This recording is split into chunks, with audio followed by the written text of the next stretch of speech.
Today he's going to be telling us about the largest structures in the universe. Thank you. Well, since I was here 4 years ago, and I guess about 80% of people has changed, maybe 6%. I'm from KIAS, the Korea Institute for Advanced Study, and I belong to physics, the School of Physics, and I'm the only faculty working on astrophysics. But there are 10 postdocs and assistant professor in our group, so we are more or less a sizable group. And today I'm going to talk about the large scale structure we identify in observational data and use them to constrain cosmological models. Last time I talked about galaxy formation, galaxy properties, so that was a little farther away from your field, but I hope today my talk is a little more interesting to you. Okay, so when, this work, what is this? So this work was together with a few other people, including Johan Kim. We just talked about him with John. So he does basically all the cosmological simulations. And Yoon Young analyze all the observational data. Okay? I'm not doing anything. I'm just control them. And Ho-sung is newly joined, and he's working with Margaret Geller, and they provide us with the hectomap data, which I'm going to talk about. And also, I have a long collaborator, Richard Gott. So when people look at distribution of galaxies, I think its effect ratio is should be a little wider than this. I think you have to change the resolution on the computer if you want to see. Oh, is it because of my computer? Yeah. Maybe. If I turn off the screen on mine, then I'm not sure how to do this. I think it's readable, so as long as it doesn't. Yeah. It should be a little wider than this. It's not this elongated. So when people look at distribution of galaxies in the universe, people tend to find structures. Okay? Your eye looks for structures. And then when you find interesting structure, you ask whether those structures are challenging the model you have. For example, in '86, the CFA Great Wall was found, and people were talking about whether the standard LCDM model is consistent with existence of this large structure. And Sloan Great Wall was also challenging the lambda CDM model right now. And there is also deeper survey shown here, where you can again see many structures, and you can ask whether these large-scale structures are compatible with the model, the standard model we know. So whenever people make deeper survey, people are finding the largest structure comparable to the size of the survey, and ask whether these largest structures are consistent with the standard cosmological model, which has several characteristics. In this, the concordance cosmological model we have, the structures are growing from initially Gaussian fluctuations, which is growing according to the general relativity. And if it's not consistent with this model, then we have to think of some other model with the non-Gaussian initial conditions, or some model where the structure formation is growing differently. As an example, the Chess and the Aferio, they estimated the total mass associated with the Sloan Great Wall to be about 10 to the 17 solar mass. And they also calculated the probability of having this kind of object in lambda CDM model. And they claim that the Sloan Great Wall is about 4 sigma effect in lambda CDM. So they think it's inconsistent with the model starting with Gaussian initial fluctuation. 1 sigma 8 is 0.8. So it may be interesting whether this theoretical prediction is correct, and Sloan Great Wall is really is something the lambda CDM model cannot explain. So I decided to use this Sloan data to make the comparison in more realistic way. So we take the SSS data and identify logical structure, and then we make same kind of survey in simulated universe, and then identify structures there and make statistical comparison. So here is the Sloan data, the distribution of galaxies on the sky, and we make a volume limited sample out of the whole sample. So the sample we use includes galaxies with absolute magnitude brighter than minus 10.92. Just a pointer. Okay. And that gives us a sample of galaxies with mean separation of about 9 megaparsec. So, and it extends out to about 500 megaparsec. So this is the projection of the galaxies in the volume limited sample in XY plane. And then you identify large scale structure. And the question is how to find them. You can basically use any threshold level to identify structure there. But we decided to use a particular method. We first want to contract fingers of God, which is produced by the galaxies in massive clusters. For example, so this is one slice through the sample containing the Sloan Great Wall. And you see many fingers of God. So there are radially stretched regions. And you identify those regions and contract them. And you can see. So this is the original data. And this is the data with fingers of God shrinked. There are the same number of galaxies. You just remove the fingers. Okay, so we first contract these fingers and then identify logical structure. We use friend-of-friends algorithm. You connect galaxies when they are separated by less than certain distance. And you vary this linking length until you find the number of identified groups becomes maximum. So if the linking length is very large, you basically connect all galaxies, and you end up with just one structure, okay? Because all galaxies, population happens, so you end up with one object. If you use very short distance, then there will be no group, okay? So again, there will be no object. So at some intermediate value, in terms of the mean separation, you will find maximum number of groups.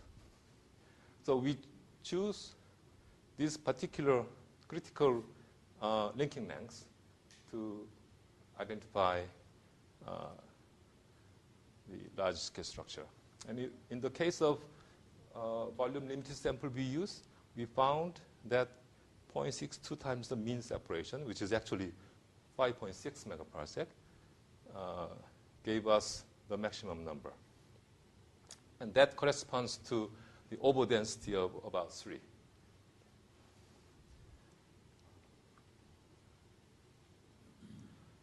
we also identify the low density regions and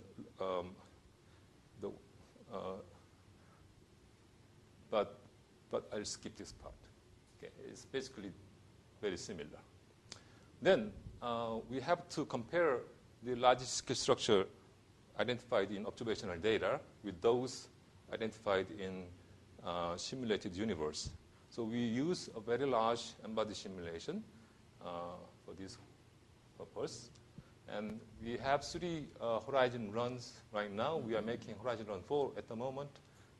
And for this comparison, we use this slightly higher resolution simulations.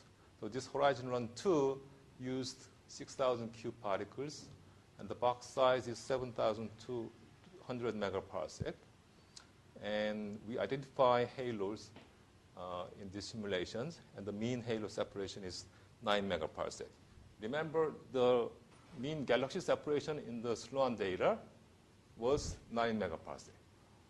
Okay? So we vary the absolute magnitude limit and make the mean separation to be 9 megaparsec. And that was actually because the mean separation in the halos in horizon run was 9 megaparsec. So we make them so that we can make the comparison.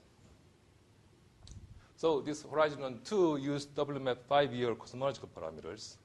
And we found, so this is the expansion of small part of the simulation made on the surface of the pastel icon. And we identify individual dark halos. Then we populate galaxies in halos with this assumption. So the halo galaxy correspondence model. So we identify halos. For example, here is distribution of cold dark matter particles, and we identify halos in this way. So there are many subhalos inside, and we assume each subhalo contains one galaxy. And we vary the mass limit of these halos so that the mean separation of halos becomes 9 megaparsec, equal to the mean galaxy separation in the observational data. Okay, so now we have observational data and the galaxies in the simulation, and we identify large scale structure in the simulation too. And here are some of the examples. So the structures on the left are those from observation. So here's the richest large scale structure, which is actually part of the Sloan Great Wall. The Sloan Great Wall goes like this, okay? But this part is weak and disconnected, and the dense part appears as one connected region. The second richest, third, and fourth. So this is the top, and this is the void complex. And these are the largest scale structure from lambda CDM simulation, the horizon run 2. Okay. So, I mean, they should be compared statistically. So here is the comparison. So first, today I'm talking only about the high density large scale structure. These red dots are the number of large scale structure having the member galaxies more than x-axis. So the Sloan Great Wall is right here. So it has 844 galaxies brighter than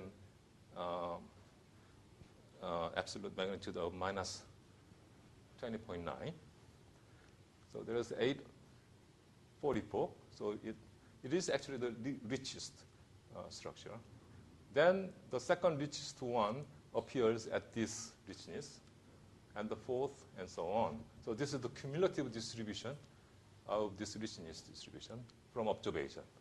And the solid line and error bar is the mean and the standard deviation from 200 Sloan surveys in horizon run. And you can see this is perfectly consistent with each other. And this is the size distribution. This is the richness, and this is the size.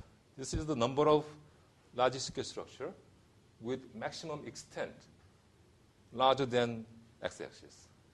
So the largest one is actually, it's not Sloan Great Wall. Sloan Great Wall is actually the second largest one in the observational data, the Sloan survey sample. There is a larger one. It has a little fewer. It has a little fewer number of member galaxies, but it has more elongated. And this is the distribution. And again, this is consistent with the distribution we found from 200 Sloan surveys in lambda simulation. So in this comparison, we used this critical linking lengths, which maximize the number of structures. If we increase the linking lengths by 10%, then these large-scale structures are more connected, and they become richer and also larger. So the distribution changes. But if you apply exactly the same criteria for structures in simulation, you again find wonderful agreement between observation and simulation. So you can see the existence of Sloan Great Wall is not a challenge to LCDM model at all. Well, this is the void, sorry. Okay. Here, I guess you have to make some assumptions about, you said you had some limiting magnitude, about the stellar mass to dark mass ratio. So there are actually two components in this comparison. We are testing cosmology as well as galaxy assignment scheme, right? So you are not sure whether, if there is difference, then you are not sure which one is going wrong. But since there is wonderful agreement, you are not asking that. And also, we use this galaxy halo correspondence model in many other studies. And we always found these massive galaxies. They trace dark halo very well. So we calculated 2-point function, 3-point function, and the genus statistics. So they are very consistent with each other. So we think this galaxy assignment scheme is a very successful one. And given that, the cosmology is also consistent with the observation. Before you go on, did you try a case where you just put them down randomly? The observers? Mark the same number of objects, but just randomly. They are not randomly distributed. They are maximally avoiding each other in simulations. In the simulation? Yes. So if they were randomly distributed, this line would be very much different? I don't think so. If they are randomly distributed, and many of them will actually, some of them will overlap each other. So this error bar will not be accurately estimated. So that's why we non-overlapping surveyed. So in the introduction, you said that Chef pointed out that the existence of a wall is very unlikely. But what's the difference between analysis theory and their analysis? Right. So there are two problems with their analytic theories. One is they use a spherical collapse model. So they estimated the mass associated with Sloan Great Wall, then calculate the probability to find the object with mass equal to or greater than this using the spherical collapse model. And none of them are actually spherical. So the model itself is not accurate. And secondly, more importantly, the mass estimate was wrong. The Sloan Great Wall is not as massive as they estimated. So Robbie thinks that was the main problem. Okay, so let's go to the second sample. So this is the hectomap data. So can you tell which one is observation and which one is simulation?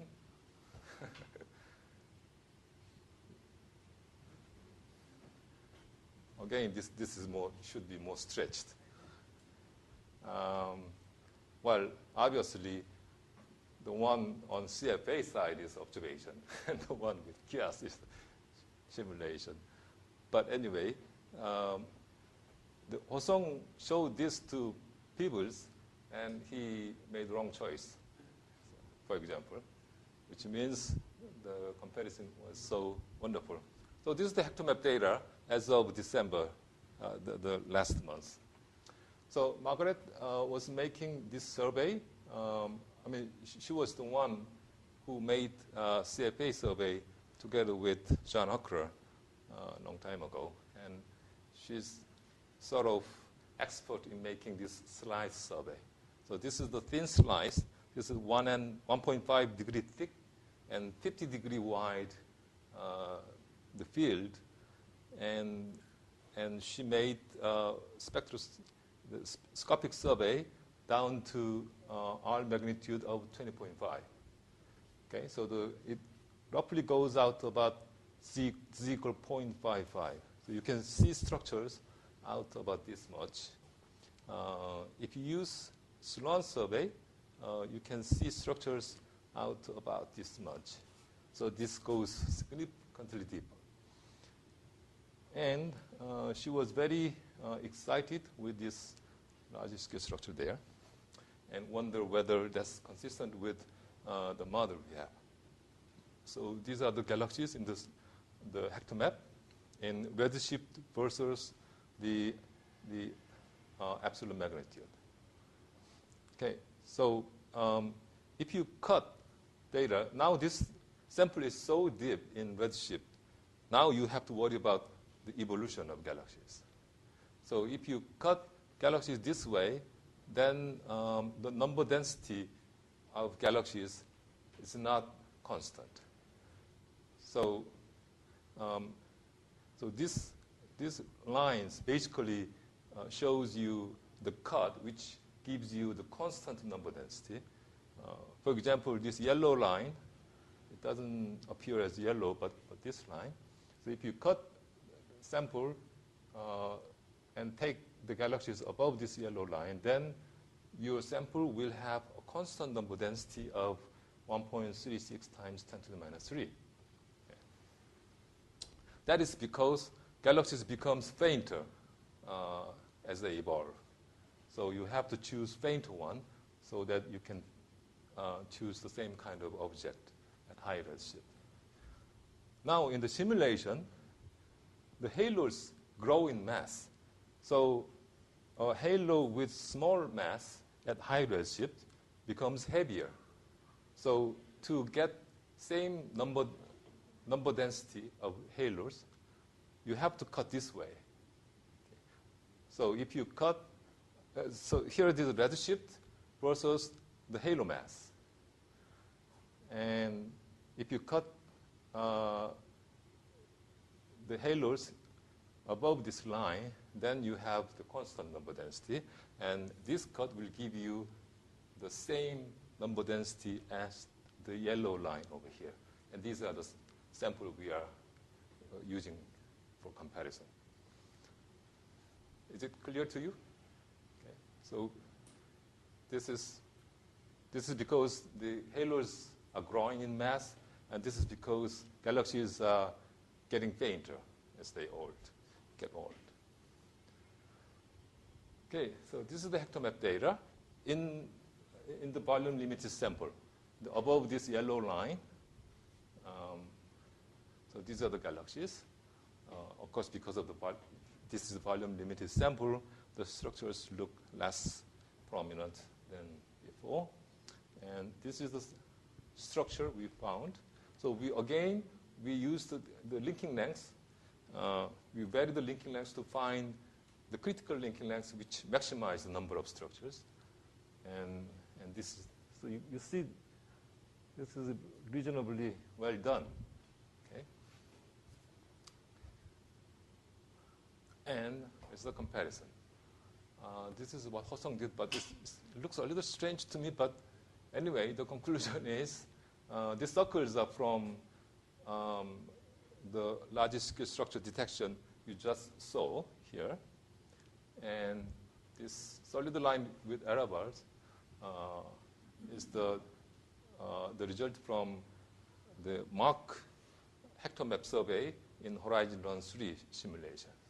And they agree very well in this richness comparison and also the size distribution too. So again, even though we went much deeper and also we see large-scale structure, still it's consistent with the prediction of, we made the cups to celebrate this success. Well, are you throwing away some information here? Because surely you could optimize the halo mass within redshift intervals that is being used independently within the redshift intervals, which is being used as the unit for your linking search. You're talking about the linking length we used? No. Or No, the number density of the object? You're explaining that there's some luminosity evolution, which is mainly passive, as I understand it, in this redshift range, but there's also a contribution from merging. Is that right? Right, yeah. But it's mainly passive luminosity evolution for halos of this mass. So they're accumulating more mass, but that's just in the outskirts? Well, since our embodied simulation is not taking into account all those complicated astrophysics, all we can use is this global quantity like mass or luminosity. Okay? So if we made the hydro simulations with radiation in it, then we can probably follow more detailed physics. So, okay, but I guess I still don't understand. So halos are growing in mass. right. And you are following Galaxies halos of a certain present mass backward in time to different masses, and using that as the...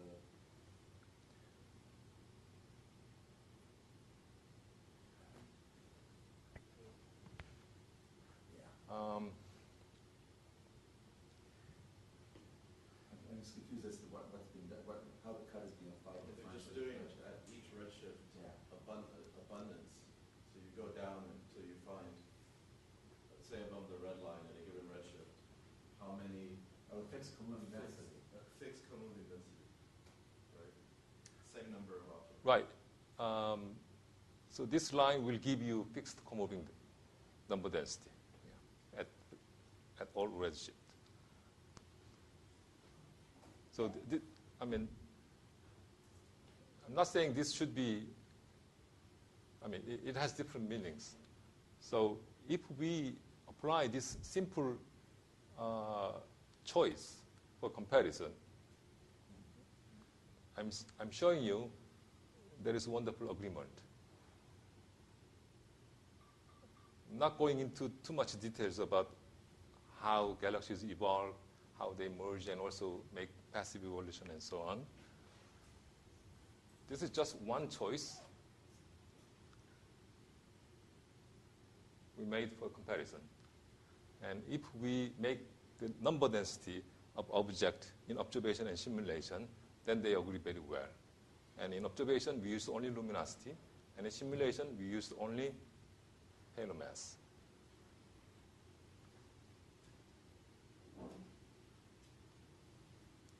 So basically, you're calibrating the number density of the mass of the halos to fit an overall space density equal to the space density of the galaxies in the circle. Yes.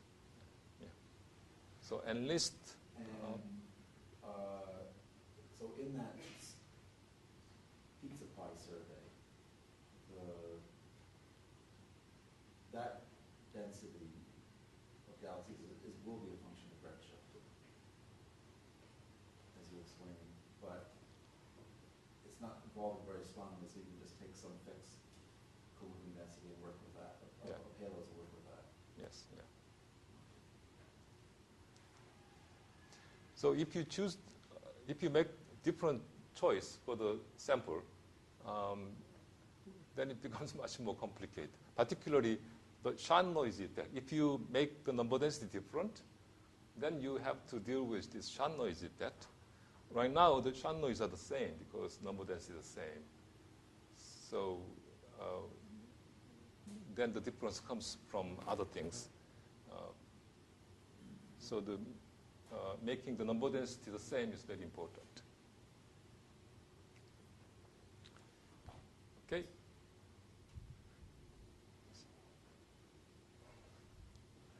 Okay, the third sample. Well, actually, I'm more interested in talking about the discussion about the choice of linking lengths, which I have worked on during the past 3 days. And I want to get some comments. This is much less interesting, but this is the topic most people asked me. So I couldn't avoid doing this. But I mean, okay, I'll just briefly go through this. So last year, Klaus et al., they reported detection of large quasar group with size of about 870 megaparsec with about 73 members.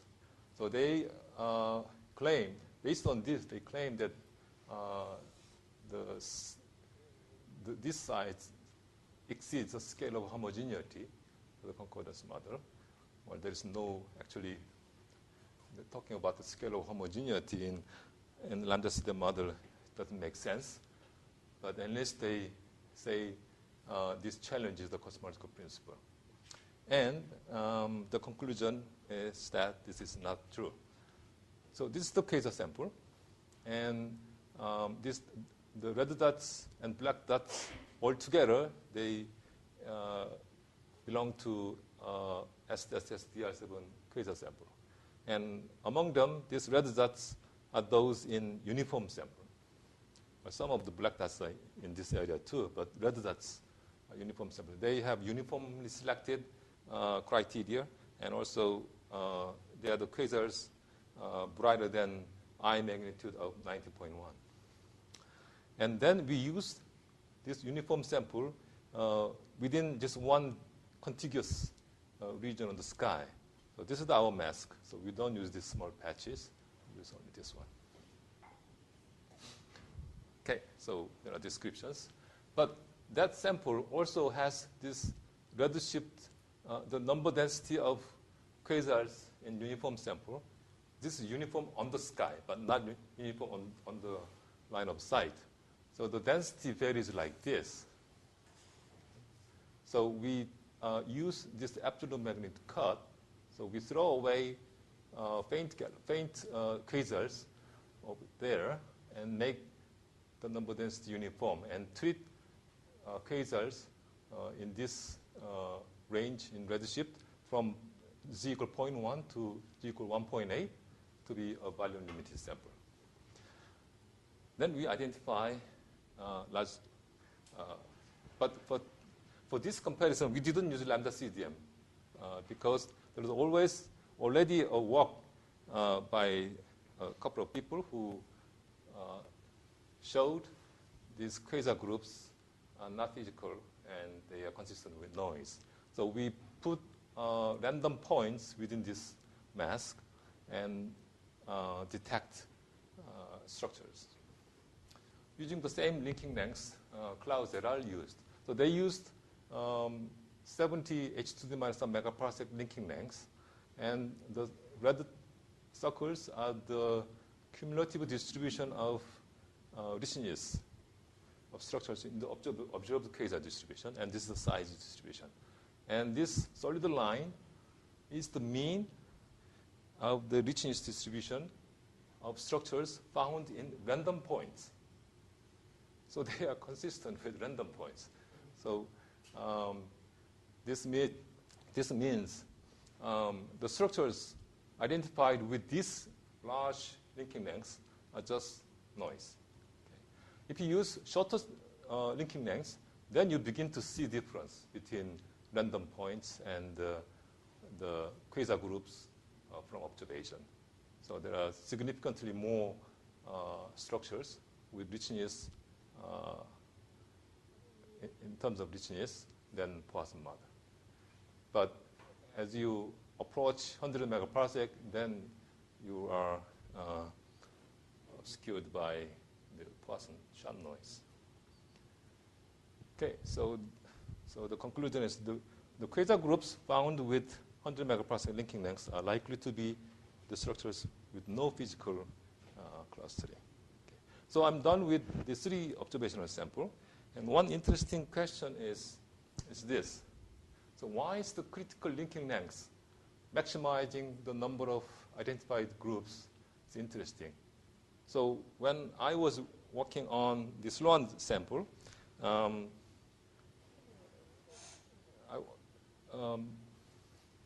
just used this method for convenience. But after I arrived to CITA, I realized it's very important and useful.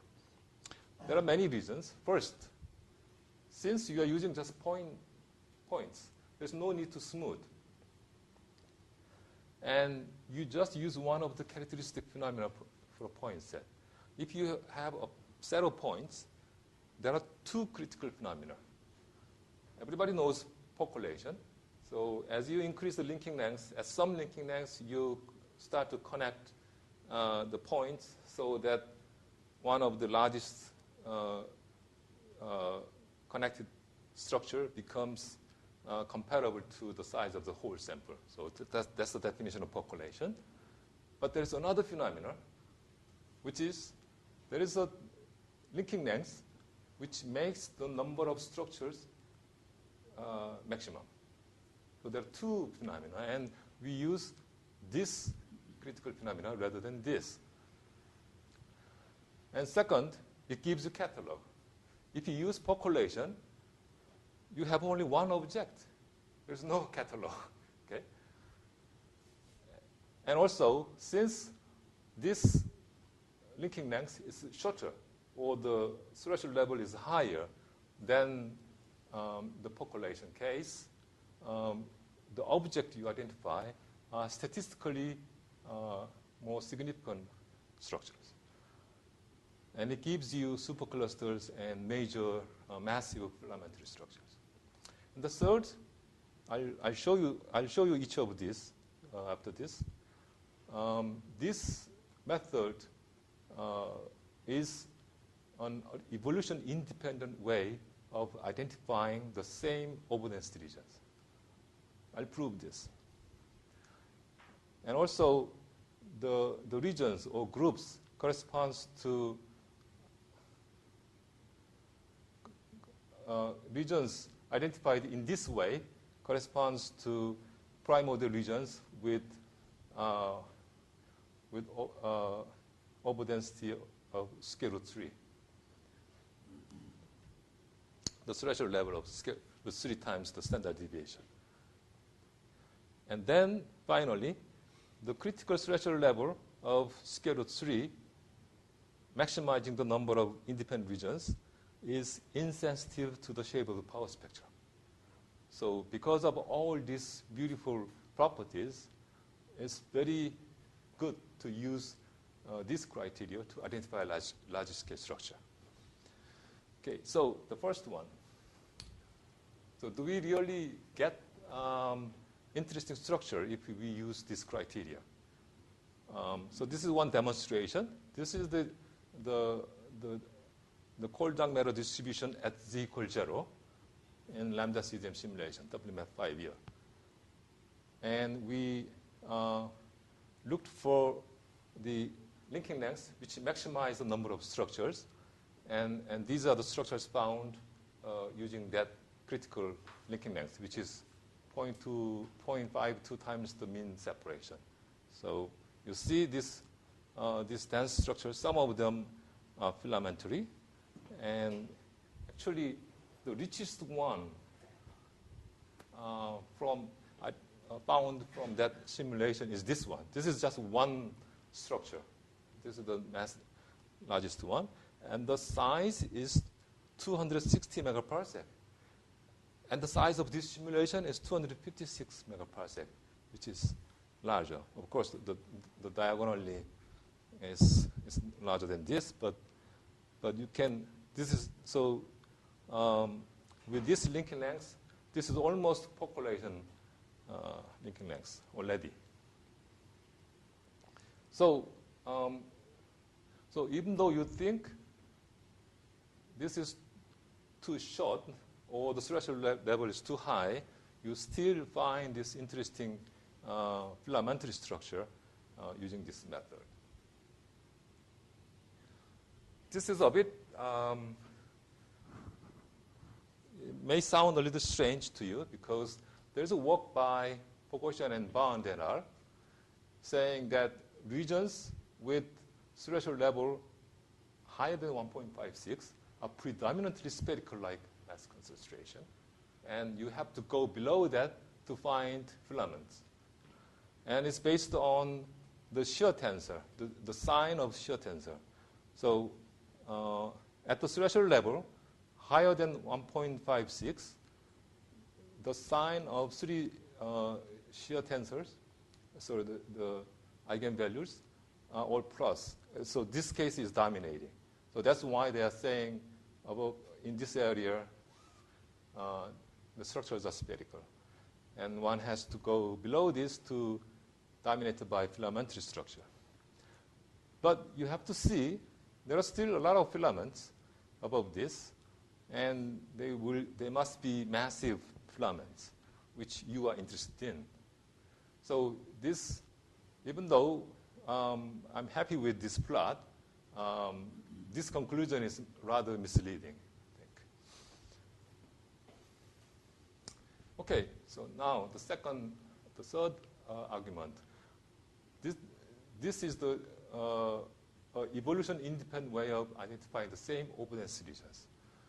So in these three panels, I'm showing you distribution of CDM particles at z equal 0, 1, 2. Okay?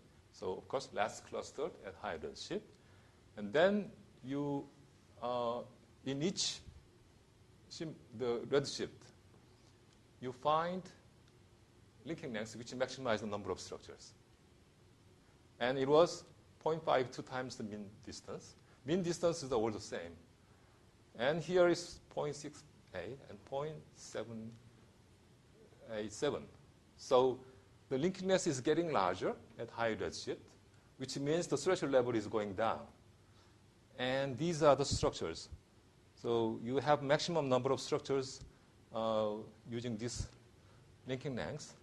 And you see they are, the number of particles contained in these groups are almost the same. There's slight evolution, but it's almost the same, which means they are enclosing, they are following the same structure. So this is almost rather independent way of identifying structures. Okay, so that proves you. And third, this critical linking length, maximizing the number of identified groups, corresponds to primordial regions with density above 3 sigma. Square root 3 sigma. Okay. Why is that so? Let's take the simulation at z equals 0. And again, these black dots are the structures identified with linking length of 0.52, which maximize the number of structures. Then you calculate the density now. You smooth particle distribution, not these group particles, but using all simulation data. You smooth it slightly. Then take log of that. And then look at the pixels with log density greater than square root 3 times the RMS.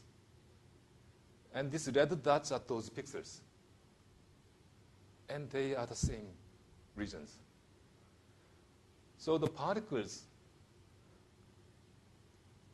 connected with this maximizing linking length are sitting at the region where this log density is equal to or greater than square root 3 times the RMS value. And what does this mean? It is known that log density recovers the primordial density field. This is the power spectrum, the density power spectrum as a function of wave number. At z equals 0, this is the power spectrum. So you see a strong nonlinear power spectrum above 0.1, k equal 0.1. If you take log density and calculate the power spectrum and divide it by linear density, you see perfect linear power spectrum. So this log transformation recovers the primordial density field. So the fact that they match at z equals 0 means these are the regions actually above square root 3 in the primordial density.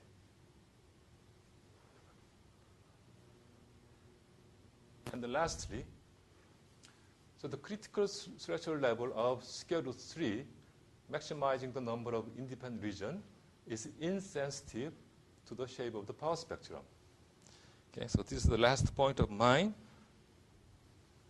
I guess many of you don't know the genus used in cosmology, but so here is the genus curve as a function of threshold level, and the genus is a measure of topology of large scale structure. But actually, genus is a combination of three Betti numbers: Betti 0, Betti 1, and Betti 2. And Betti 0 is number of connected regions, independent connected region. And Betti 1 is number of circular holes like cylindrical tunnels. And Betti 2 is like three-dimensional void, isolated three-dimensional void. And this topological information is actually richer in these three numbers. And Betti 0 is what we are talking about. This is the high-density regions. And in the case of Gaussian field, this shows you the Betti numbers when we used power law power spectrum. So for example, when we use Poisson distribution, this is the blue line, Betti 2, Betti 1, and Betti 0. So as you go very high density regions, as you go to low threshold level, you start to find independent high density regions, and more regions. And as you go to low threshold level, then things start to get connected, and you start to see fewer number of regions. And eventually, population happens, and it becomes one. Okay? So this is the population, and you can see population, the threshold level population is a function of slope of the power spectrum. Basically, the population threshold decrease as you have more power on large scale. If you have -1 index, then your population threshold level is lower. But the threshold level, which maximizes the number of structures, is nearly independent of the shape of the power spectrum. So I'm basically proposing to use this threshold level to identify large-scale structure. Okay? So that completes my argument. still a little confused about the whole issue. Yes. You were just discussing just now linking particles. Yes. But Why when, I you, chose- but when you're comparing with a galaxy survey, you're linking halos. You're not calibrating the number of particles to the number of galaxies, right? Right. Okay.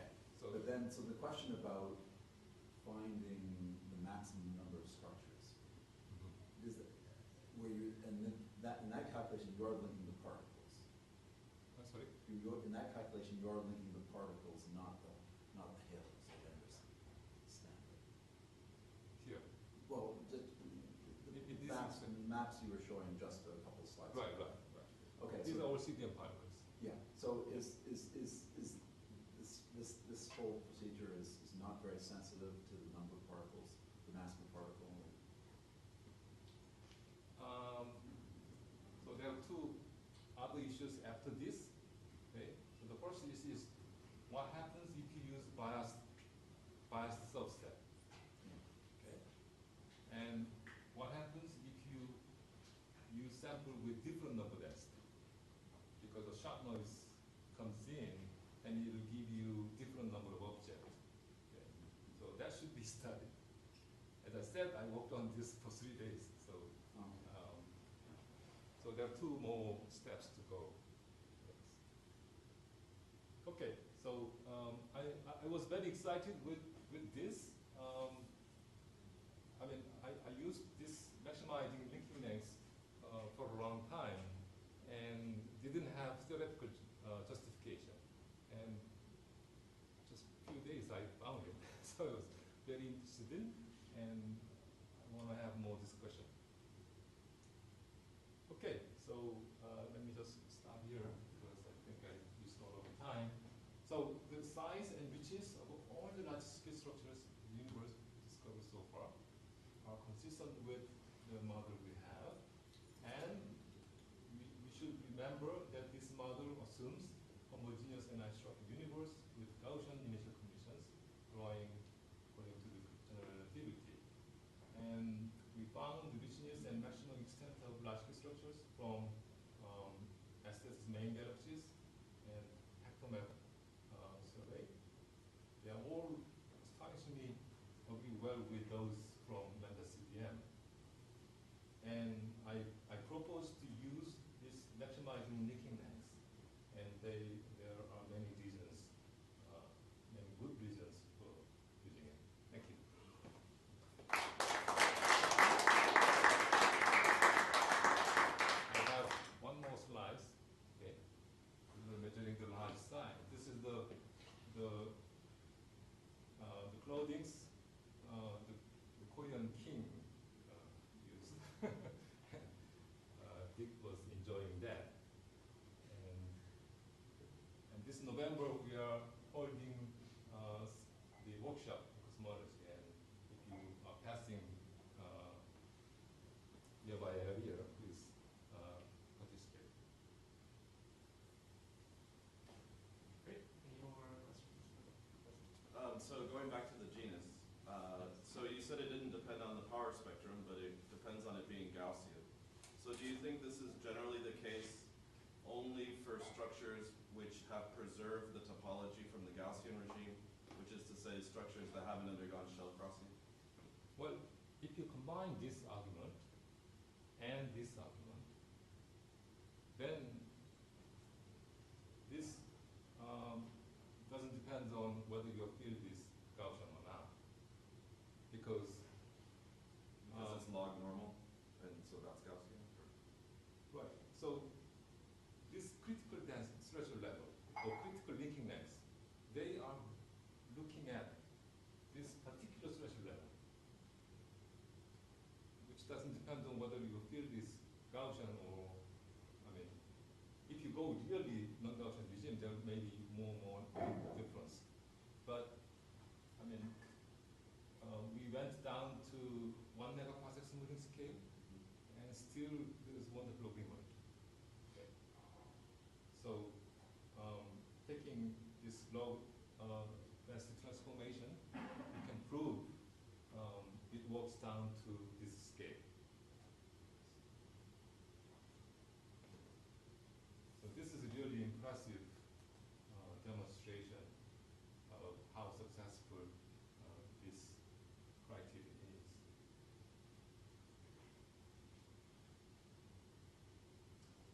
Any other questions for Chengbom? Great. Okay, we can continue discussion upstairs over cookies. Tonight we'll be taking Chengbom off